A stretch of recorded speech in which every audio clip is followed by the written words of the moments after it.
अच्छा जी, पहली क्लास में हमने ये देखा था कि किस तरह से बूटस्ट्रैप जो है वो आपके लिए काम आसान करता है। काम किस हवाले से वो आसान करता है जी, कि वो आपको एक सीएसएस प्रोवाइड कर देता है, एक ऐसी स्टाइलिंग शीट प्रोवाइड कर देता है कि जिसको यूज़ करते हुए आप अपनी वेबसाइट को मैनेज कर सकते हैं इजीली। ठीक है। और वो डिफरेंट वे से आपको जो है वो आपको ऑप्शंस प्रोवाइड करता है कि आप जिस तरह से चाहें अपनी एक स्क्रीन को उन रूल्स को फॉलो करते हुए जो कि बूटस्ट्रैप ने प्रोवाइड किए हैं, उनको यूज़ करते हुए अपनी स्क्रीन को मैनेज कर सकते हैं। ठीक है। अपनी वेब वेब पेज की जो स्क्रीन है, विड्थ है, उसको मैनेज कर सकते हैं। किस तरह से इंक्लूड कर सकते हैं आप? सिंपली एक मीटा टैग डिफाइन करते हैं जो कि बताता है कि आपने विड्थ डिवाइस की विड्थ को लेना है, और फिर आप स्टाइल शीट डिफाइन कर देते हैं। वो आप इंक्लूड कर सकते हैं डाउनलोड करके भी, और साथ में उसका सीटीएन जो है उसको यूज कर सकते हैं, जो कि प्रोवाइडेड है उनकी वेबसाइट के ऊपर getbootstrap.com के ऊपर। ठीक है। नेक्स्ट, जो रूल्स उन्होंने डिफाइन किए हैं आप उनको यूज करते हैं फॉर डिफरेंट डिव्स कह लें, फॉर डिफरेंट टैग्स कह लें। एचटीएमएल के जितने भी टैग्स हैं उनके ऊपर आप अप्लाई करते हैं, उनकी क्लासेस को जो ऑलरेडी डिफाइंड है वो अप्लाई करते हैं, और उसके अकॉर्डिंग आपको रिजल्ट्स मिल जाते हैं। अच्छा, आप सबके लिए मैंने एक bootstrap.css एक फाइल डाउनलोड की है, क्योंकि इसके अंदर जो हमने इंक्लूड की थी वो आपको शो नहीं कर रही थी, और ये वैसे भी मिनीफाइड कंप्रेस्ड फाइल थी। तो मैंने आपके लिए ये फाइल डाउनलोड की है ताकि आप लोग इसको देख सकें कि इसमें ये बेसिकली आपकी स्टाइल शीट है। जैसे कि हम अपने किसी भी वेब पेज के लिए खुद से स्टाइल शीट एक डिफाइन करते हैं, तो ये एक बूटस्ट्रैप की एक पूरी सीएसएस फाइल है जिसके अंदर उन्होंने वन टू ऑल जितने भी एचटीएमएल के अंदर टैग्स हो सकते हैं उन सबको डिफाइन किया हुआ है। ठीक है। तो जैसे कि एचटीएमएल टैग है, बॉडी टैग है, ठीक है, उसका मार्जिन क्या होगा, फॉन्ट फैमिली क्या यूज कर रहे हैं। ठीक है। ऐसा नहीं है कि आप इनको चेंज नहीं कर सकते, आप इनको चेंज कर सकते हैं according to your own project, या आपकी जो जो भी पेज बना रहे हैं। लेकिन ये कि ये प्री डिफाइंड है, आप इनको भी इस्तेमाल कर सकते हैं, और खुद से भी मोल्ड कर सकते हैं इनको। ठीक है। और इसी तरह से जो हम क्लास अभी यूज कर रहे हैं वो बेसिकली सर ये फाइल आप एडमोडो पे अपलोड कर सकते हैं, मतलब स्टूडेंट ने एक्सेस करना हो। हाँ जी, मैं कर दूंगा upload. Okay, thank you sir.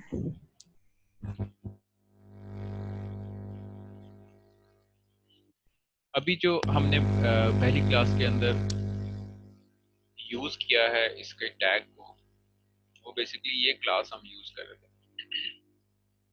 ठीक है। कॉलम SM4, इसको हम सर्च करते हैं इस फाइल के अंदर कि ये कहाँ पे पड़ा हुआ है। ठीक है। एक मैं हाइड कर लूँ।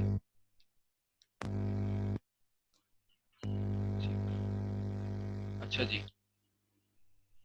ये बेसिकली क्या है कि ये जो प्रॉपर्टीज असाइन हो रही हैं, ये तकरीबन जिन जिन को भी असाइन करनी है उनमें से एक हमारा जो हम यूज कर रहे हैं कॉलम 4 को। ठीक है। मैं सिंपली कॉलम स्मॉल 4 कह देता हूँ, तो उसको हम जो यूज कर रहे हैं उसके ऊपर ये जो प्रॉपर्टीज हैं ये अप्लाई हो रही हैं। ठीक है। जिसमें पोजीशन है, उसकी विड्थ है 100%। ठीक है। और पैडिंग राइट और पैडिंग लेफ्ट है दोनों तरफ से। अब इन्हीं को आपने अगर गेस करना है, आपने वेरीफाई करना है ब्राउजर एंड पे, तो मैं आपके साथ ब्राउजर शेयर करता हूँ।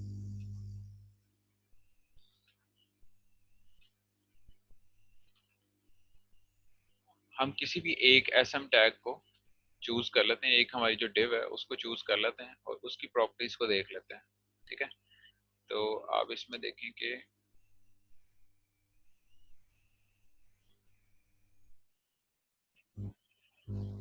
ये बेसिकली आपको यहाँ पे नजर आएंगी जो हम अभी इस वक्त बूटस्ट्रैप सीएसएस के अंदर देख रहे थे। जिन एट्रीब्यूट्स को इसने असाइन किया हुआ है उनकी वैल्यूज को, तो पोजीशन रिलेटिव है, विड्थ 100% है। ठीक है। और पैडिंग है वो लेफ्ट से और राइट से 15 पिक्सल है। ठीक है। अगर आप इसको होवर करते हैं तो आपको लेफ्ट और राइट पे ग्रीन सा एक जो है वो बार नजर आ रही है, तो वो बता रही है कि ये जो पैडिंग है वो 15% है। ठीक है, 15 पिक्सल, सॉरी। ठीक है, एक तो ये चीज, दूसरा साथ में ये कुछ अप्लाई की हुई हैं एट्रीब्यूट्स, ठीक है, कुछ वैल्यूज दी हुई हैं, फ्लेक्स और मैक्सिमम विड्थ 33%, ठीक है। तो 33% क्या है कि स्क्रीन के साइज का 33% है, और ये कहाँ पे डिफाइंड है, ये भी उसी फाइल के अंदर डिफाइंड है, हम उसको भी देख लेते हैं, ठीक है। लेकिन साथ में क्या है कि जो मीडिया है आपका, उसकी मिनिमम विड्थ कितनी हो, 576 पिक्सल। हम वापस आते हैं अपनी फाइल के अंदर ड्रीमवेवर में, और यहाँ पे नेक्स्ट करते हैं।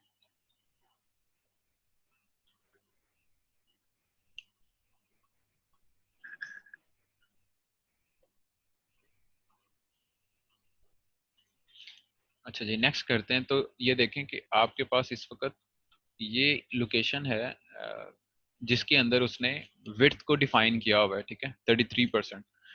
फ्लेक्स बेसिकली CSS3 की एट्रीब्यूट है, और मैक्सिमम विड्थ जो है वो CSS का एट्रीब्यूट है। तो CSS के एट्रीब्यूट्स जो है वो CSS3 पे भी अप्लाई होते हैं। समटाइम्स कुछ ब्राउजर्स जो है ना वो इस तरह के कंपैटिबिलिटी के इश्यूज देते हैं, तो इसलिए मैक्सिमम जो कंपैटिबिलिटी के इश्यूज को सॉल्व करने के लिए डिफरेंट तरीकों से इसको डिफाइन किया हुआ है, ठीक है।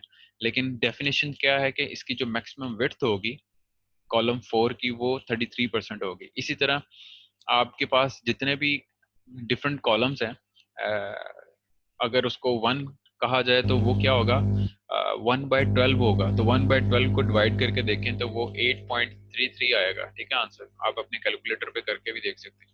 तो बूटस्ट्रैप आपको क्या करता है कि रूल्स ऑलरेडी डिफाइंड जो उसने किए हुए हैं फॉर रिस्पॉन्सिवनेस, वो आपको प्रोवाइड कर देता है। आप सिंपली उन रूल्स को अप्लाई करते हैं यूजिंग दीज क्लासेस, ठीक है, जो कि उसने डिफाइन की हुई हैं, ठीक है। अगर उसी जगह पे मैंने, जहाँ पे मैंने 4 यूज किया था, वहां पे मैंने 6 यूज किया था, तो वो 50% ऑफ द विड्थ है, ठीक है। तो विड्थ क्या है, हमारी टोटल स्क्रीन साइज है। अगर हम उसको फिक्स किए हुए हैं तो वो 1200 का तकसीम करें 2 पे तो वो तकरीबन 600 पिक्सल बनती है। इसी तरह बाकी भी आप देख सकते हैं कि किस तरह से उसने डिफाइन किए हुए हैं, और जो 12 के लिए वो 100% है।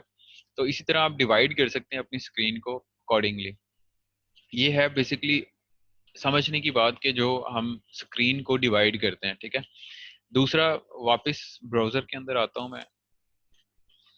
इसको थोड़ा सा पैडिंग देते हैं पहले, सॉरी मार्जिन देते हैं, ताकि आपके पास जो ब्लॉक्स हैं वो आपको विजिबल नजर आए। मार्जिन 5 पिक्सल का दे देते हैं, फ्रॉम ऑल साइड्स, ठीक है। सेव करते हैं, वापस ब्राउजर की तरफ आते हैं। इसको मैं रिफ्रेश करता हूँ, ठीक है। अब क्या हुआ है कि आपने जो मार्जिन दिया है ना 5 का, उसने आपकी स्क्रीन की विड्थ को बढ़ा दिया है, ठीक है। आप देखें कि जब भी मैं हॉवर कर रहा हूँ किसी भी एक एलिमेंट के ऊपर यहाँ पे, ठीक है, तो आपको ऑरेंज आउटलाइन एक नजर आ रही है। वो आउटलाइन बता रही है कि आपके पास जो इस वक्त मार्जिन है इस ब्लॉक का, इस डिव का, वो इतना है। उसकी वजह से आपका जो स्क्रीन साइज है वो इंक्रीज हो गया। और उसने क्या किया है कि पहले 2 को उसने प्लेस कर दिया है एट द फर्स्ट रो, और जो नेक्स्ट वाला कंपोनेंट था उसका थर्ड वन, उसको उसने नेक्स्ट जो है वो कंटिन्यू कर दिया है। रो बिल्कुल सेम वही है। अगर आप पहली रो को जो है हाईलाइट करते हैं तो क्या होगा कि रो का जो हाइट है वो इंक्रीज हो गई है, ठीक है। लेकिन चीजें क्या प्लेस कर रहा है, वो उतने ही स्क्रीन साइज के अंदर प्लेस कर रहा है। अच्छा, हम कंटेनर की जो हमने एट्रीब्यूट सेट किया हुआ है कंटेनर का, उसको हम चेंज करके देखते हैं अपने कोड में यहाँ पे, ठीक है। ये कंटेनर हमने अपने क्लास में, पहली क्लास में देखा था। कंटेनर बेसिकली फिक्स्ड विड्थ के लिए है, ठीक है। ये विड्थ को फिक्स कर देता है एक स्पेसिफिक स्क्रीन साइज के, ठीक है। अगर आप बहुत बड़ी स्क्रीन साइज भी ले आए तो वो उतना ही फिक्स्ड कंटेनर रखेगा, उसको ज्यादा एनहेंस नहीं करेगा। लेकिन इसके बरक्स जो फ्लूइड था वो क्या करता है कि आपकी टोटल स्क्रीन साइज को कवर अप कर लेता है, ठीक है। तो मैं यहाँ पे फ्लूइड का जो है उसको लिखता हूँ,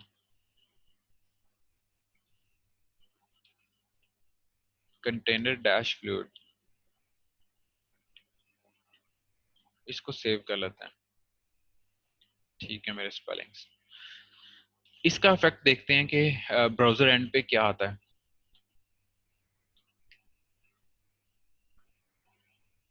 रिफ्रेश करते हैं। अब देखें कि जो एक लिमिटेड आपको स्क्रीन साइज नजर आ रहा था, यानी कि मिडिल ऑफ द जो स्क्रीन साइज है वो मिडिल ऑफ द पेज आपको नजर आ रही थी, सारा कंटेंट जो प्लेस हुआ हुआ था। अब क्या उसने ऑक्यूपाई कर लिया है आपकी स्क्रीन को, ठीक है। अब क्योंकि 33% है हर एक कंपोनेंट, तो 33% क्या होगा, ऑटोमेटिकली वो इंक्रीज कर जाएगा। आपकी कंप्लीट स्क्रीन का साइज क्या बन गया है अभी, इसको 1350 है, ठीक है। तो 1350 डिवाइडेड बाय 3 कर देगा और उसमें ये तकसीम कर देगा सभी को। इसका मैं मार्जिन अभी यहाँ पे ख़त्म करता हूँ, इसको हम बॉर्डर दे देंगे तो वो ज़्यादा बेहतर रहेगा, ठीक है, ताकि हम इन सबको अलग-अलग से डिफाइन कर सकते हैं, यानी कि हमें नज़र आए सारे इंडिविजुअल कंपोनेंट्स। तो ये बेसिकली क्या है, आपका कंटेनर फ्लूइड है जो कि पूरी आपकी स्क्रीन साइज को कंज्यूम करता है। इसका मोबाइल व्यू देखते हैं फ्लूइड का, ठीक है। और इसको मैं थोड़ा सा छोटा कर लूँ। इस वक्त जो आपके पास साइज नजर आ रहा है ना स्क्रीन के ऊपर, वो एक मे बी टैबलेट का हो जो कि 1322 के करीब करीब इसकी विड्थ है, ठीक है। तो इसकी विड्थ को हम जैसे जैसे डिक्रीज करते हैं तो इसका इफेक्ट देखें क्या चेंज होता है हमारे लिए, ठीक है। एक तो आपकी रो का साइज जो है वो इंक्रीज हो रहा है, ठीक। दूसरा, जब आप बहुत ज़्यादा छोटा साइज कर देते हैं तो आपके जो कंपोनेंट्स हैं वो इंडिविजुअली हर एक रो के ऊपर प्लेस हो जाते हैं, ठीक है। और ये कैसे पॉसिबल है, ये ऐसे पॉसिबल है कि आपकी जो बूटस्ट्रैप की जो फाइल है, जो CSS की फाइल है बेसिकली, उसमें ये डिफाइंड है। कैसे डिफाइंड है वो थोड़ा सा सर्च करते हैं ताकि हमें इसको समझने में आसानी हो। फिर हम जो भी काम करेंगे हमें पता होगा कि क्या काम कर रहे हैं, तो इजीली उसको देख सकते हैं।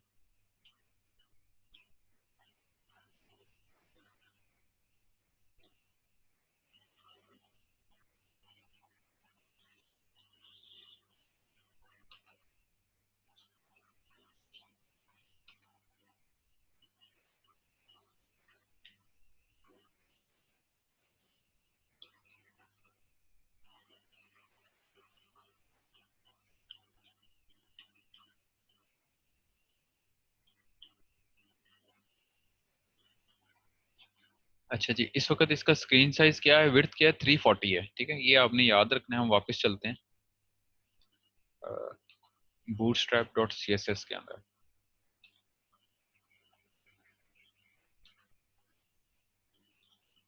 यहाँ पे हम सर्च करते हैं मीडिया, @मीडिया। ये बेसिकली क्या डिफाइन करता है, ये टैग डिफाइन करता है कि आपकी जो मिनिमम विड्थ होगी वो इतनी होगी तो ये रूल्स अप्लाई होंगे, ठीक है।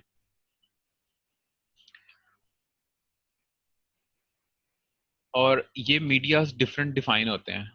लाइक ये आप कह सकते हैं इनको, ये ब्रेक पॉइंट्स हैं आपकी डिफरेंट स्क्रीन के। जैसे कि हमने अपनी क्लास में देखा था कि SM, LG, MD, medium, large, small और एक्स्ट्रा स्मॉल, ठीक है। ये आपके ब्रेक पॉइंट्स हैं डिफरेंट। तो उन ब्रेक पॉइंट्स के डिफरेंट पिक्सल के हवाले से भी डिफाइन था कि ये इतने पिक्सल से कम होगा तो हम उसको स्मॉल कहेंगे, इतने पिक्सल से बड़ा होगा तो उसको हम लार्ज कहेंगे, ठीक है। तो वो बेसिकली डिफाइन करता है कि आपने जब आपकी जो बूटस्ट्रैप फाइल है उसके अंदर मीडिया किस विड्थ को डिफाइन किया होगा, एक नया जहाँ पे वो मिनिमम विड्थ अचीव करेगा उसके अकॉर्डिंग फिर जो है वो ये रूल्स अप्लाई होना शुरू हो जाएंगे, ठीक है। जब मिनिमम विड्थ आपकी 576 होगी तो ये रूल्स अप्लाई होना शुरू हो जाएंगे, यानी कि ये जो टैग्स हैं बेसिक, कॉलम स्मॉल ऑटो, ठीक है। अब इसमें देखें कॉलम स्मॉल 4 के लिए 33 ही है, 576 के लिए। अच्छा, मजीद देखते हैं और कौन कौन से मीडियाज हैं। एक हमारे पास मिनिमम विड्थ 768 की है, और ये वही विड्थ हैं जो कि हमने सुबह देखी हैं। ये मीडियम विड्थ के लिए है, ये लार्ज के लिए है, ठीक है, और ये स्मॉल के लिए है, ठीक है। इसमें साथ में रो भी डिफाइन की होती है, जो कि आपकी रो को किस तरह से उसने डील करना है, ठीक है। यहाँ पे आपने जो रो डिफाइन की है, ये एक रो है, उसके अंदर आप डिवाइड कर रहे हैं 12 कॉलम्स को मुख्तलिफ हिस्सों में, चार चार में 3 दफा डिवाइड कर रहे हैं, और या 2 हिस्सों में डिवाइड कर रहे हैं, 6 6 करके, 4 8 करके, या 8 4 करके, ठीक है। तो आपने इस बूटस्ट्रैप सीएसएस को, फाइल को थोड़ा सा रीड करना है अपने लिए, ताकि आप इसको जो है ना वो समझ सकें कि इसमें किस तरह से डेफिनेशंस की हुई हैं। ये आपको हेल्प भी करेंगी आपकी अपनी डेफिनेशंस के लिए भी। आप खुद से भी जो फाइल डिफाइन करेंगे, उसमें भी आपको हेल्प करेगी कि ये किस तरह से आप सीएसएस को डिफाइन कर सकते हैं। अच्छा, जो भी डेफिनेशन इसके अंदर हैं, जैसे कि इसने कॉलम SM4 को डिफाइन किया हुआ है अपनी सीएसएस के अंदर, तो आप यहाँ पे कॉलम 4 को ओवरराइड भी कर सकते हैं अपने तौर पे, ठीक है। तो आप जो भी इसमें डिफरेंट एट्रीब्यूट्स देना चाहेंगे वो आप दे सकते हैं, लेकिन सुजेस्ट ये करेंगे हम, या डेवलपर्स ये सुजेस्ट करते हैं कि आप इनकी जो डेफिनेशंस हैं, इनके जो क्लासेस हैं, उनको आप ना डिस्टर्ब करें। आप अपनी ही क्लासेस को साथ में डिफाइन करें स्पेसिफिकली, और उनको यूज करते हुए इसके अंदर चेंजेस करें, ठीक है। इसीलिए मैंने फर्स्ट सेकंड और जो भी मतलब कंपैरेटिव थर्ड जो है वो डिफाइन की थी इनके साथ दो दो क्लासेस, ताकि मैं इनकी क्लासेस को डिस्टर्ब ना करूं, और अपनी जो क्लास है उसके लिए जो भी मैं डिफाइन करना चाहता हूं वो मैं कर दूं, ठीक है। तो इसीलिए मैंने फर्स्ट सेकंड और थर्ड को जो है वो देखा था। अभी नेक्स्ट देखते हैं कि हम टेबल्स इसके अंदर किस तरह से हमें ये टेबल्स के लिए क्या प्रोवाइड करता है, ठीक है। पहले तो एक टेबल क्रिएट कर लेते हैं, इसको मैं रिमूव कर देता हूँ यहाँ से, और फिर टेबल के लिए जो है वो देख लेते हैं कि हमें क्या प्रोवाइड करता है।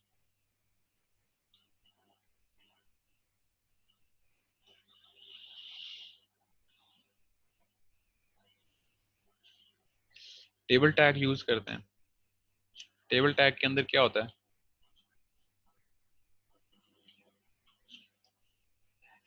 एक आपका हेड पार्ट होता है, सही है।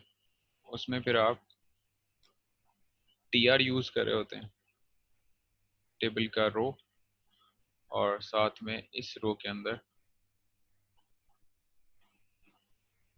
टेबल की डिफरेंट हेडिंग्स को यूज कर रहे होते हैं, ठीक है। लेट्स सपोज सीरियल नंबर है,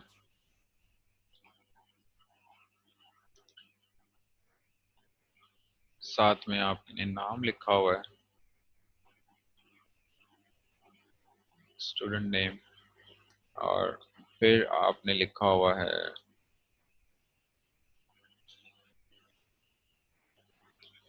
कोर्स।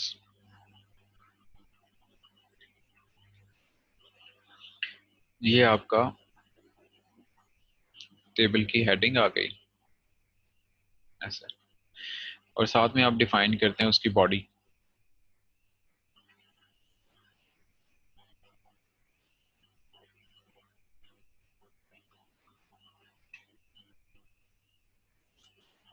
और बॉडी के अंदर भी इसी तरह से टेबल की रो आती है, और देन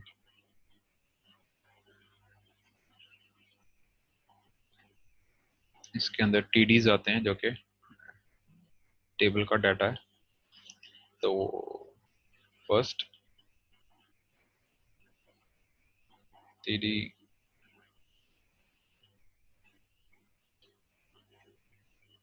असलम, कोर्स इसमें लिख देते हैं वेब डेवलपमेंट,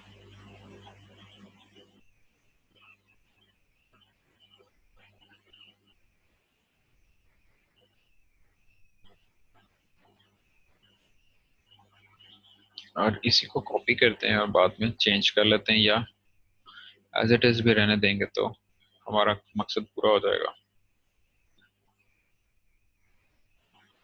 4 कॉपीज क्रिएट कर लेते हैं।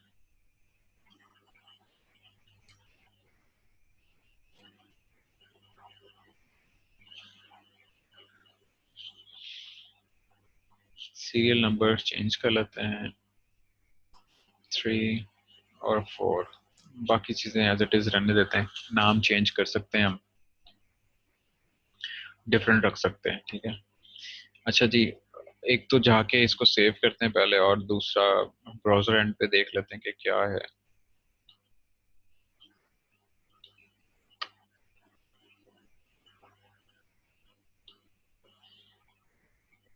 इसको रिफ्रेश करते हैं।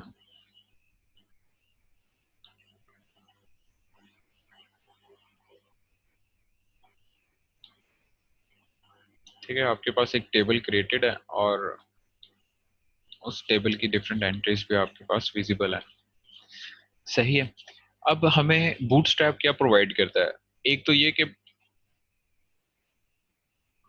वो आपको रिस्पॉन्सिव व्यू देता है, साथ में आपके व्यू को फॉन्ट्स भी अलाइन कर देता है, यानी कि फॉन्ट साइज भी बता देता है क्या देना है, और साथ में ये बता देता है कि ये कितना स्पेस ऑक्यूपाई करेगा, साथ में उसका फॉन्ट साइज क्या होगा, उसकी लुक कैसी आएगी। ठीक है, तो आपको साथ में ये भी डिफाइन कर देता है। तो इसका सिंपल एक क्लास है टेबल के नाम से ही, तो उसको यूज करते हैं। ठीक है, क्योंकि हमने बूटस्ट्रैप को ऑलरेडी इंक्लूड किया हुआ है, तो हम उसकी डिफरेंट क्लासेस को यूज कर सकते हैं। यहाँ पे पहले सर्च करते हैं कि टेबल के नाम से कौन सी क्लास है। ठीक है, मैक्सिमम विड्थ होगी उसकी, मार्जिन बॉटम पे उसका जो है वो 1 रेम होगा, कलर उसका ये होगा। ठीक है, तो इसने हमें ये CSS प्रोवाइड की हुई है इसकी। तो हम इसका व्यू देखते हैं जाके अपने ब्राउजर में। मैं रिफ्रेश करता हूँ, तो एक तो कंप्लीट विड्थ ऑक्यूपाई कर रहा है, जैसे कि हमने अपनी बूटस्ट्रैप की फाइल के अंदर देखा। ठीक है, दूसरा इसका जो था वो बॉटम के ऊपर ये लगा रहा था बॉर्डर। ठीक है, तो वो 1 रेम का बॉर्डर बॉटम पे लगा रहा है। ठीक है, तो जो भी आपकी CSS फाइल के अंदर डिफाइंड है उसके अकॉर्डिंग वो कलर, वो जितने भी प्रॉपर्टीज हैं वो असाइन कर रहा है। ठीक है, और वापस आता हूँ मैं अपनी बूटस्ट्रैप फाइल के अंदर। आप देखें कि उसने बूटस्ट्रैप फाइल में हेड पार्ट के लिए, TD के लिए, ठीक है, TH के लिए सारी जो प्रॉपर्टीज हैं वो डिफाइन की हुई हैं। आप इनमें चेंज कर सकते हैं अकॉर्डिंगली, आपका जैसा आपकी अपनी वो जो रिक्वायरमेंट है प्रोजेक्ट की, आपकी अपने पेज की, उसके अकॉर्डिंग आप चेंज कर सकते हैं। अच्छा, इसके साथ एक और 2-3 और टेबल्स जो है ना वो मुख्तलिफ आते हैं। जैसे कि ये क्लास है सिंपल बता रही है कि ये टेबल की क्या क्या, सिंपल आप टेबल को किस तरह से CSS अलाइन कर सकते हैं, कैसे स्टाइल कर सकते हैं। अगर आप इसको डिफरेंट वे से करना चाहते हैं तो इसकी एक स्क्रिप्ट फाइल आती है जिसमें आपकी जितनी भी रोज हैं वो डिफरेंट कलर्स में आपको नजर आती हैं। यानी कि आपने स्क्रिप्ट जो है वो एक्सेल फाइल अगर यूज की हो तो उसके अंदर भी आप डिफाइन कर सकते हैं।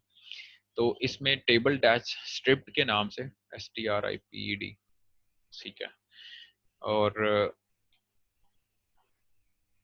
इसको देखते हैं अपने ब्राउजर में।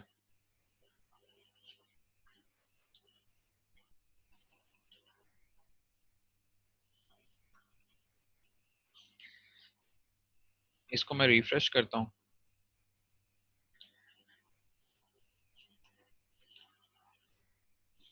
ठीक है, तो जो स्क्रिप्ट वाली फाइल है उसको आप CSS के अंदर खुद से देखें कि क्या प्रॉपर्टीज असाइन की हुई हैं। आप ये फील शायद आपको नजर आ रहा हो कि ये लाइट ग्रे सा बैकग्राउंड है जो कि फर्स्ट सीरियल नंबर के नीचे है, और सेकंड के नीचे वाइट बैकग्राउंड है, थर्ड के नीचे फिर वो ग्रे सा बैकग्राउंड नजर आ रहा है। तो इसने क्या किया है, स्ट्रिप फॉर्म में आपको टेबल एक जो है ना वो दिखा दिया है। अब इसके अंदर बॉर्डर्स नहीं लगे हुए, इसके अंदर वो जो बॉटम पे आपको बॉर्डर नजर आ रहा था वो आपको नजर नहीं आ रहा है इसके अंदर। तो आप वो खुद से भी यूज कर सकते हैं, आप इसी को स्टाइल कर सकते हैं।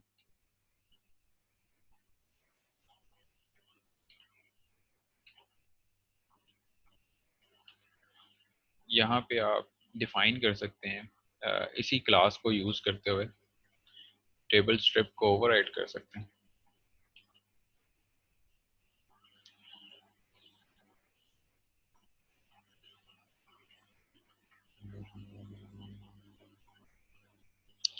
एक तो विड्थ थी मैक्सिमम, वो 100% ले रहा था, हम इसको भी 100% विड्थ जो है वो असाइन कर देते हैं। 100% परसेंटेजेस के अंदर ही बूटस्ट्रैप जो है वो विड्थ को असाइन करता है। और साथ में क्या था, बॉर्डर था बॉटम पे 1 रैम का, ठीक है।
ठीक है, तो बेसिकली ये बॉर्डर आपके पास अभी विजिबल है क्योंकि ये टेबल के ऊपर असाइन है। तो आप अपनी सीएसएस को मोल्ड कर सकते हैं अकॉर्डिंगली। जरूरी नहीं कि आपने सारी बूटस्ट्रैप की ही चीज़ों को देखना है, ठीक है। इसी तरह से आप और भी बॉर्डर्ड के नाम से भी एक आता है आपके पास फंक्शन, क्लास आती है, आप यहाँ पे बॉर्डर्ड कर सकते हैं,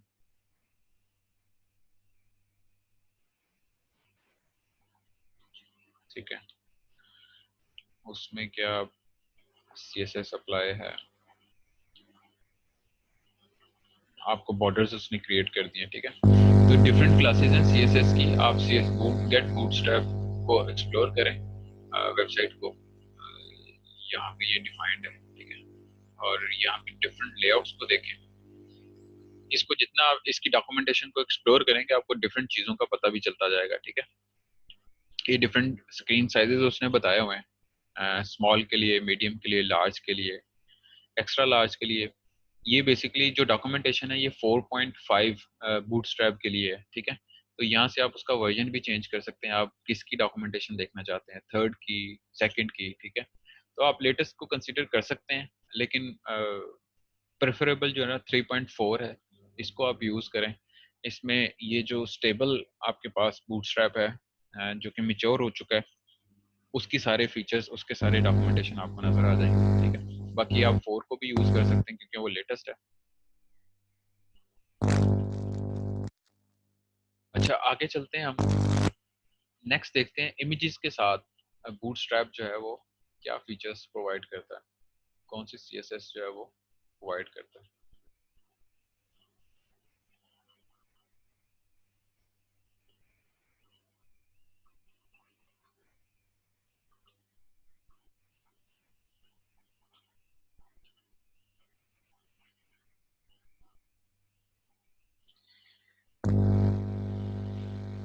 यहाँ पे कोई भी इमेज उसको इंक्लूड करते हैं और उसके ऊपर अप्लाई करके देखते हैं, ठीक है।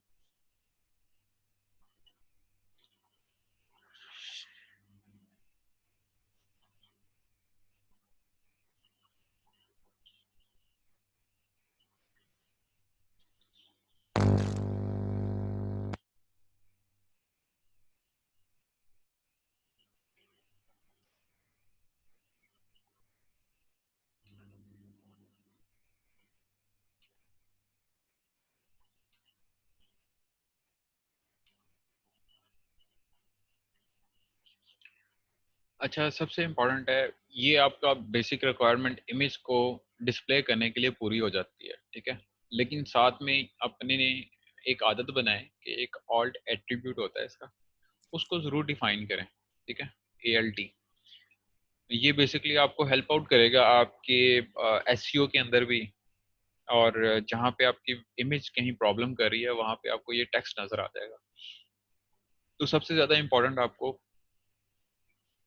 इम्पोर्टेंस जो मिलती है ALT की वो SEO के अंदर मिलती है, ठीक है। तो जो भी आपकी स्नैप है उसमें आप उसको डिफाइन कर सकते हैं कि उसका नाम लिख दें, उससे रेलेवेंट कोई चीज़ लिख दें, ताकि आपकी जो SEO है, सर्च इंजन ऑप्टिमाइजेशन है, आपका जो गूगल है उसको क्रॉल करे और अकॉर्डिंगली आपकी इमेजेस या आपकी वेबसाइट को दिखाए जब ज़रूरत पड़े, ठीक है। सिंपल इसको सेव करके पहले वेबसाइट देखते हैं अपनी पेज को, ठीक है। ये एक सिंपल आपको इमेज नज़र आ रही है। इस इमेज को बूटस्ट्रैप के ज़रिए आप डिफरेंट क्लासेस असाइन कर सकते हैं। अच्छा, बूटस्ट्रैप के अंदर आप देखें तो मेजोरिटी आपके पास क्लासेस ही हैं, आपको डॉट साइंस ही नज़र आ रहे हैं, ठीक है। तो बूटस्ट्रैप आपको क्लासेस डिफरेंट प्रोवाइड करती है, आप उनको सेट कर सकते हैं अपने HTML टैग्स के ऊपर। तो इसकी क्लास डिफाइन है। अच्छा, मुख्तलिफ क्लासेस इसमें वो प्रोवाइड करती है। अब आपने अपनी इमेज के साथ करना क्या है, डिपेंड करता है कि आपने इसके राउंड कॉर्नर्स करने हैं इमेज के। तो सिंपली आप क्या यहाँ पे लिखेंगे, आपको खुद से डिफाइन करने की ज़रूरत नहीं है, तो आप IMG डैश राउंडेड लिख देंगे, ठीक है। इस क्लास को डिफाइन कर देंगे तो आपके पास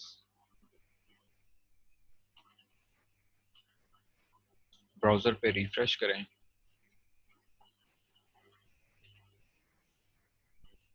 दोबारा से देखता हूँ मेरे स्पेलिंग्स ठीक है।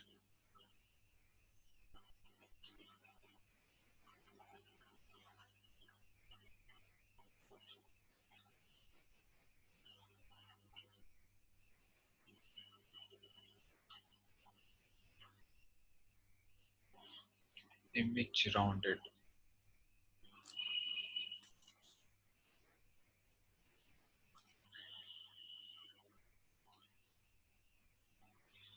रिफ्रेश करता हूँ इसको दोबारा से।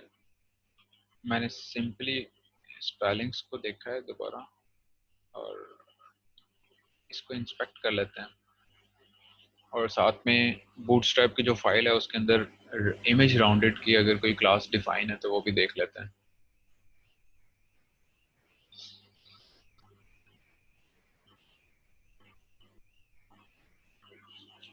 इसमें कोई भी जो है वो फिल वक्त नज़र तो नहीं आ रही इससे रेलेवेंट क्लास, तो देखते हैं कोड के अंदर।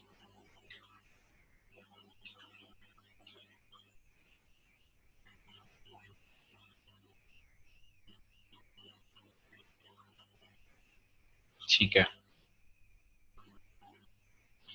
अच्छा जी, ये शायद ऑब्सलीट है, ये अब यूज़ नहीं हो रहा राउंडेड जो कॉर्नर्स है।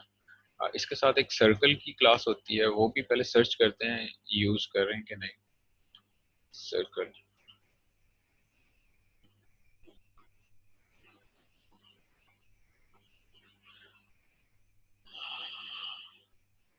डॉट सर्कल, ठीक है।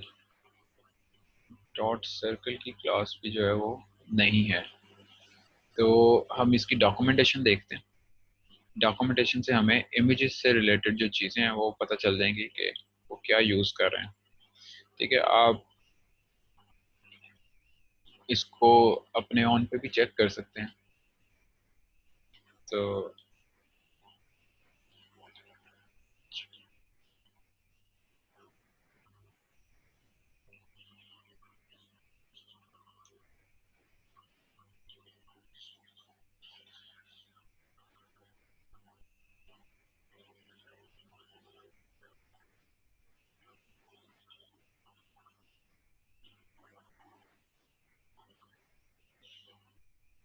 सिंपल राउंडेड है, और इमेज फ्लूइड और इमेज फिगर इमेज है, ठीक है।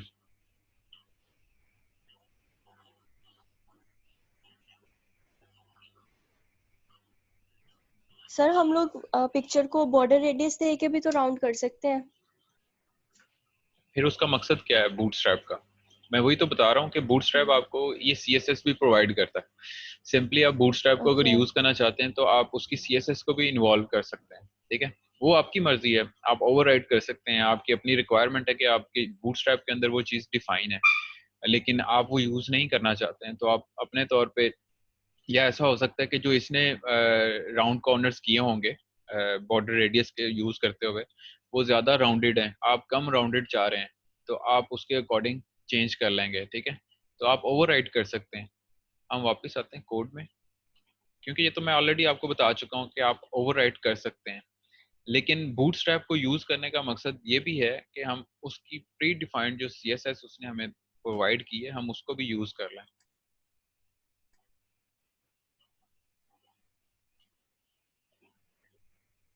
ठीक है, राउंडेड के नाम से।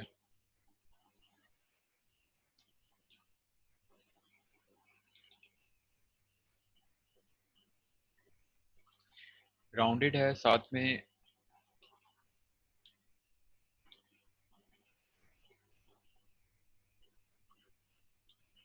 फिगर इमेज है, और अगर आप उसकी कोई कैप्शन भी देना चाहते हैं तो साथ में इसकी एक और क्लास भी डिफाइन कर सकते हैं, इमेज कैप्शन।